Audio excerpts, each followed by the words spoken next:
So let's talk about iOS 17.3.1. This update has been out for a couple of days now, and as per usual, I like to come back and share with you guys any additional details in regards to the software. I like to talk about the performance, the battery, any bugs and issues that may still linger with this one. Now, Apple has mentioned that this software update only fixes one issue, and that issue is where this update includes a fix that will address a bug that could cause text to duplicate or overlap while typing. Now, this one I did encounter way back with iOS 17.1 or 17.2. I can't really remember, but I only encountered the issue once and never again. But apparently, there were still users that were having this issue. If you were one of those users, I would like to hear from you in those comments down below. So basically, if you were typing an email or taking notes, the text would just duplicate or overlap each other, which is obviously something that it's annoying.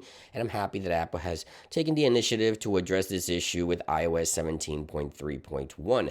Now, before I get to my experience on how the software has been performing for me, I want to talk about the YouTube community poll because this is where you guys provide feedback on how the software has been doing overall for your experience. Now, the question, of course, is how is iOS 17.3.1 working for you so far?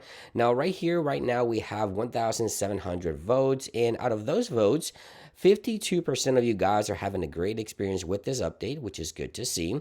Now, 40% of you guys say it's about the same as iOS 17.3, which is also, I guess, a good thing, right? Because you don't want it to get worse.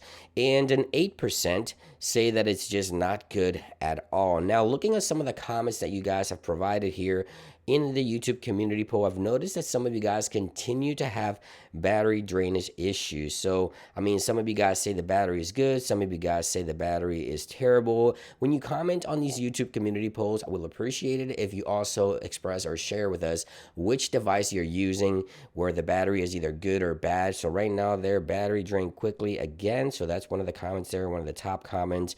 But overall, it looks like the software is performing pretty similar to iOS 17.3, aside from the bug that Apple mentions that has addressed with this one. Now, I also ran a benchmark on this one, and let's take a look at those numbers. By the way, this is my secondary iPhone, the 13 Pro Max that I was using in the studio, not my primary device, but the numbers are looking good for 13 Pro Max here with 2,386 and multi-core score of 5,749, which is outstanding score again for Apple's iPhone 13 Pro Max, as you can see right there. So one thing I want to mention that Wi-Fi issues are still here with iOS 17.3.1. Apple made no mention of addressing this, but yeah, I still noticed that Wi-Fi issues here in the studio when using 17.3.1 are still spotty and the performance is poor. So just keep that in mind. Another thing I continue to hear from the YouTube community poll from you guys is keyboard issues. A lot of you guys also comment that keyboard was freezing, as you can see right there. So if you still encounter any freezing with the keyboard or some of that text overlay or overlap or duplicate, let me know in those comments down below so that hopefully we can submit some of this feedback to Apple as well. And the third thing I want to talk about here is actually battery performance. Now, I've been using the software for the past couple of days as my secondary device here, and I have to say battery just isn't the best. I had to charge it up just a little bit before the filming of this video, but I've been listening to Apple Music, podcasts, YouTube.